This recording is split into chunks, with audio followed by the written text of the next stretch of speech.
So we're up before the sun has risen, but let's go to Rhinebeck.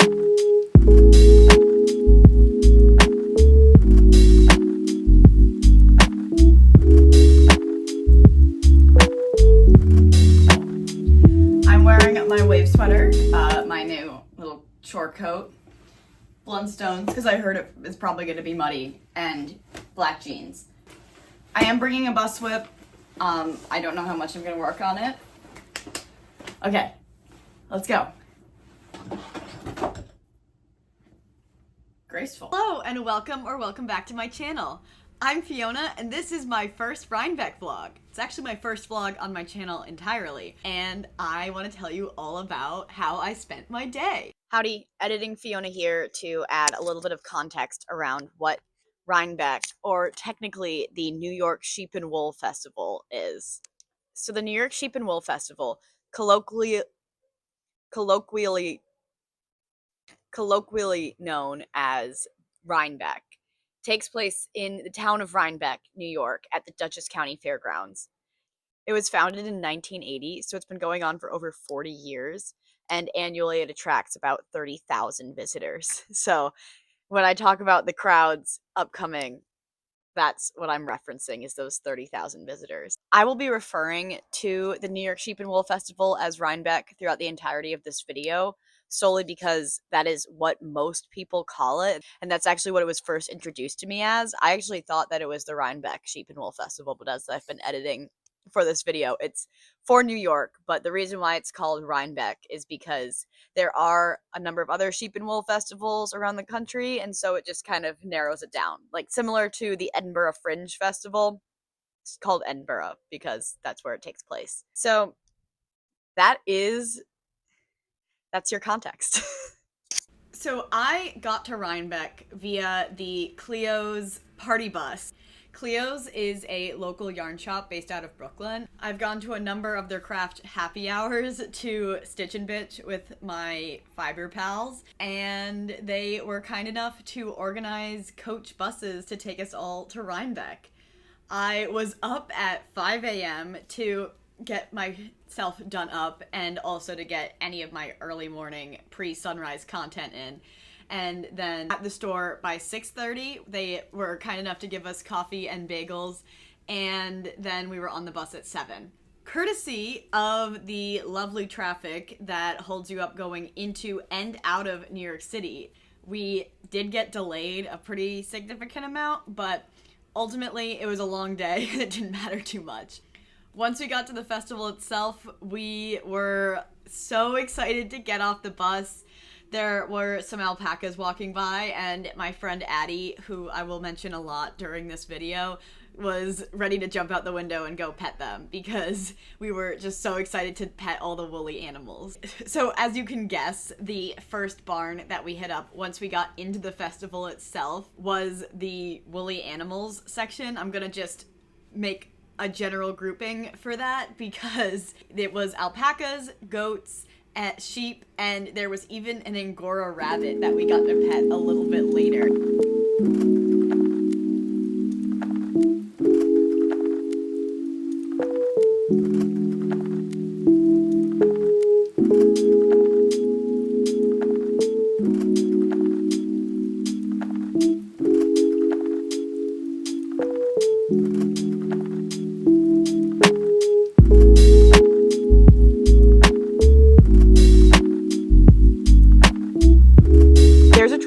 For when you're going to Rhinebeck, that you are going to knit or crochet a sweater that you're going to wear to the festival.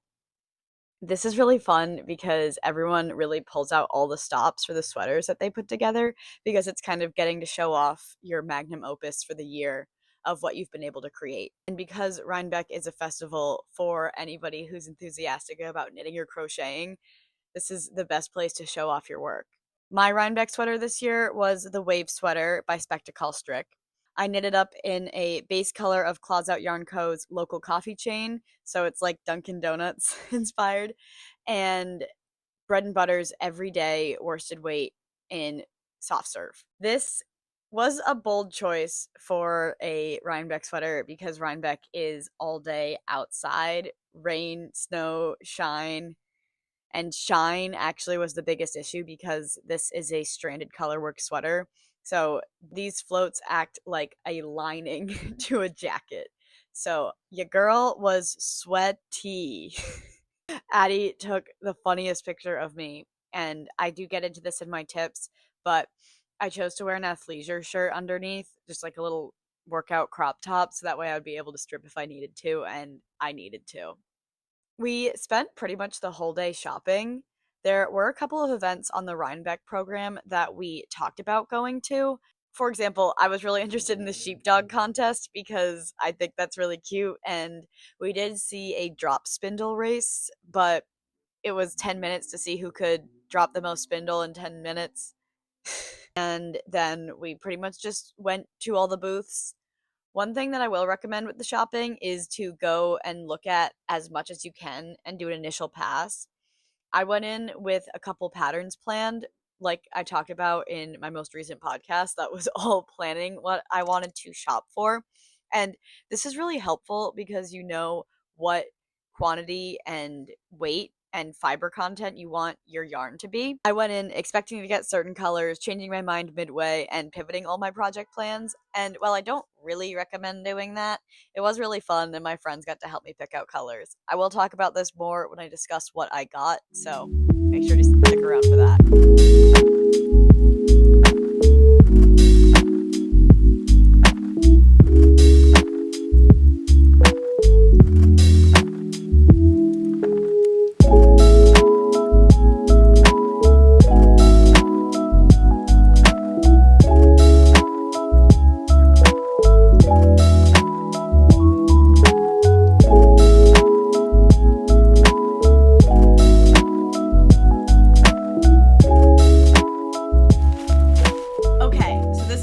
I'm going to tell you what I got. First, for being a part of the Cleo's bus, we got a fun little goodie bag from their craft cafe. Most notably for me, we each got a skein of Loopy Mango's Mohair So Soft. This is a bulky weight yarn. So I think I'm going to use it to knit a pair of chunky mittens. Stay tuned because when you only have one skein, it's always a challenge. We also got a fun little pair of thread scissors. Mine looks like a crane, and I've been wanting these for a little while now, so it was kind of a perfect gift for me. We also got a giant crochet hook, which I'm sure I will be putting to use at some point, making a chunky blanket, and a little voucher for 2 free tickets to Cleo's Craft Happy Hour. So now for the stuff that I did buy, and I had to make the conscious decision to buy. First, I went by the Spinning Rooms booth. They are a local yarn shop out of Altamont, New York, and I'm actually from upstate New York, so I don't know the Rhinebeck area as well. That's like Hudson Valley proper. I'm from a little bit further north, so the Spinning Room actually has been my mom's local yarn shop for a while. They had a bunch of different colors of the Periwinkle Sheep brand yarn. I picked up a fingering weight yarn. This is the color Ghost of Molly. Spooky. I love that right here on the label, this yarn says hand-dyed in Albany, New York. Upstate New York girly. I'm one of the only people that can slander Albany, but it's also my hometown. So I love the fact that I can knit up a sweater in yarn dyed in Albany, New York. I also had gotten this gorgeous shade of fingering weight yarn dyed by the Periwinkle Sheep from the Spinning Room in person a while ago. This is the colorway Vintage Blue. I actually don't think that the camera is doing the color any justice because it is so three-dimensional. It kind of looks like blue jeans. Does that make sense? It's gorgeous, and I almost feel like you can guess what I'm gonna make with this as the contrast color and this as the base. Sound off in the comments super quick because it's the porcelain sweater, obviously. I started knitting a porcelain sweater in Cascade 220 yarn for my dad a while ago, and I know that I've talked about it a couple times, and I think on my winter knitting plans, I'm going to finish his sweater, which hopefully will fit him, otherwise it's going to be my sweater, and I'm going to knit an actual my sweater in these colors. I'm so excited. It's gonna be amazing. I'm never gonna take it off. Next, I got a sweater quantity of yarn from Utopia. I got a silk and mohair blend in the color Scarlet, and this is their fine wool fingering. This is the color Brick Heather. I haven't done a swatch yet, and I'm really, really excited to, of these two yarns to knit my aforementioned on my podcast Saison dupe sweater. I think obviously have really been loving this like red wine shade of burgundy for fall and also just my closet this season. I'm so excited to add a full button-up cardigan because I know that I'm gonna wear it so much and it's gonna become a closet staple. I'm so excited to swatch this, and this was actually part of my little color crisis because I was planning on getting yarn to complement two different yarns in my stash. I have a sweater quantity of Sandnes Garn Sunday. This is in the colorway I don't know because it doesn't say it on the label, and I got this from Facebook Marketplace. And I have a sweater quantity of Claws Out Yarn Co.'s Casual. So this was a really funny pairing because I kind of hated the way that they looked together. I was DMing with Katie on Instagram, and she talked me into buying the Casual, which is like, she didn't do anything. I was going to do it anyway. And the original plan was for it to go with this Sandnes Garn, but then I got it, and I really was like, oh, this isn't going to go together at all. I kind of hate that. So my original plan going into Rhinebeck was to get a mohair to go with the Sandnes Garn Sunday, and then my other plan was to get a worsted weight merino wool to hold double with my Casual. When I was standing in the booths holding different mohairs side by side to try to figure out what I wanted to go with the Sandnes Garn Sunday, I realized that I was holding yarn that was in the same color family as mohair that I already had. And as nice as it is to be consistent, that's not what you come to Rhinebeck for. That's not fun. So I texted the group chat, and they were all like, "You guys are in a crisis. I'm on my way." And they validated my feelings on not being sure what colors to get, and just buying yarn replicate something that I already had my eye on, i.e. the Saison cardigan. So my beloved friend Natalie dragged me back to Utopia so I could pick up this, and I'm so excited, and I can't wait to cast on. But unfortunately, I currently have 3 different things on my needles, and I only have 2 sets of 4mm needles, and everything that I want to make calls for 4mm needles, so I'm gonna have to finish something, I guess. The best news is I did get my swatching fix in when I got home from Rhinebeck by swatching the Casual with the Sandnes Garn Sunday.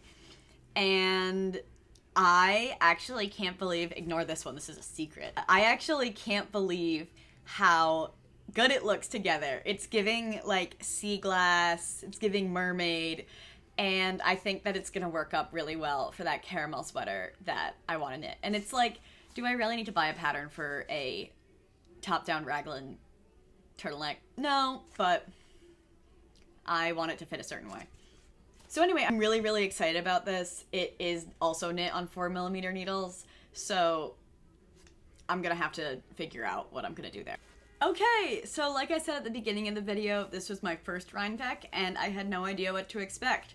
I went in with 0 expectations, which I think is the move, especially regarding this ridiculous r/craftsnark post that went up Thursday morning-ish that I sent to my Yarn Girlies group chat, and then immediately was like, oh my god, this is like 90% snark, so it's not really giving us any good info about how to Rhinebeck efficiently, so we're just gonna get there and figure it out on our own. I brought my big bag, and I also packed an additional tote so that way I would have a shopping bag to put yarn that I purchased in. I also brought a water bottle, a hat, and sunscreen. I think all of those will be necessary if you are afraid of the sun like I am. And the water bottle actually came in really handy because the only other way that you can get water at the event is by buying a water bottle.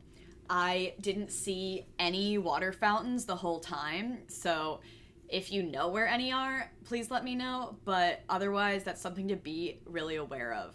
That kind of sucks because it ended up being 70 degrees. And again, like I said, I'm wearing a double wool sweater with the floats, so it was really, really hot. I know that it's just getting warmer every year now. Thank you, global warming. And so that means that the fall is going to be increasingly hot, making wool sweaters more difficult to wear. But I really suggest wearing some type of athleisure shirt underneath your sweater, so that way you can just take the sweater off if you need a break. And then you can always just put it back on if you want to take pictures in it. I will say, for the big bag, it does make navigating the crowds difficult, but everybody has big bags. So there is definitely an evened playing field if you are knocking into people with your big bags full of yarn. So as I touched on earlier in the video, this festival is really, really crowded. As much as the day might look idyllic and fall and rural on Instagram, there is a lot of filtering out and angles that go into Instagram, and I want to be as transparent as possible about the fact that it does involve some tight spaces. If you are emotionally prepared for that discomfort that comes from milling around large groups, you are going to be just fine. Finally, I had heard via aforementioned r/craftsnark post that the apple cider donut line was going to be really long, and having been to a number of apple orchards with famous apple cider donuts, I know that those places definitely get pretty backed up. Looking at you, Indian Ladder Farms. And this was definitely not a lie. We decided to go see how the line was around 4, and around 4:15, after standing in line, one of the men working the booth came by and told us to expect to get our donuts by 5 p.m., which is when the festival closes. So we would be spending our last hour of the festival standing in line and then eating our cider donuts on the road, which wouldn't have been the worst thing because it was another long drive back. The traffic on the Rhinebeck Bridge to cross the Hudson and make your way downstate is no joke. But there's a lot of apple orchards and ways to get apple ciders in upstate New York, so if you make more of a weekend out of it than we did, you can just get apple cider donuts somewhere else. Just use Google Maps. So, in review, why should you go to Rhinebeck next year for 2025? I felt like going from booth to booth was such an incredible experience, and even as someone who doesn't like crowds, the energy of the crowd was very friendly and everyone was equally as psyched to be there. I am still so deeply flattered about the number of compliments I got on my wave sweater. The woman running the Loops booth even showed me a swatch that she made inspired by the original picture on the Ravelry website for the wave sweater, so I really hope that I get to see that made on Instagram in the near future. I think my only regret from Rhinebeck is that I didn't give out as many compliments as I received on my wave sweater, but if you went and there's some way for you to share your Rhinebeck sweater with me, I would love to see it. There really is nothing that can compare to a stranger coming up out of their way to compliment you on something that you made. Instagram, TikTok, and YouTube have become big outlets for me to share my work, but getting to be there in person and have that face-to-face interaction is so magical. I'm a very in-person person, and so getting to do that while surrounded by a bunch of other fiber nerds was such an idyllic day. Really, my only worry that day was what colors and how much yarn I was going to buy, and considering the fact that I'd budgeted for this and not bought any yarn leading up to the weekend so that way I could go crazy at Rhinebeck was so awesome. I love days where you really just get to have no worries, and I got to spend it with 4 amazing friends. Being surrounded by people who love something as much as you do, just for the sake of loving it, is an incredible experience. And I think that that's why anyone should go to Rhinebeck, is to just be surrounded by people who love fiber arts in the same way that you do. Alright, that's it for my Rhinebeck vlog. Thank you so much for watching, and be sure to like and subscribe if you haven't already. I have some fun other content coming up about Halloween, because Halloween is my Maker's Super Bowl, so you will get to see all the fun things that I made there. Be sure to follow me on Instagram at madebyfiona with a period and an underscore. That's where I stay more up to date about my projects and share a lot of updates in short form content like reels. I'm also on TikTok at the same handle, and you can follow me on Ravelry at FNTA97. I don't really update Ravelry. I do my little bug best, but I only have so many social medias I can keep up with. That said, let me know in the comments if you went to Rhinebeck. Did you knit a sweater? What did you wear? I would love to see if there's any way you can show me, even if that's tagging me on Instagram. Okay, thanks so much for joining. I'll see you in the next one. Bye.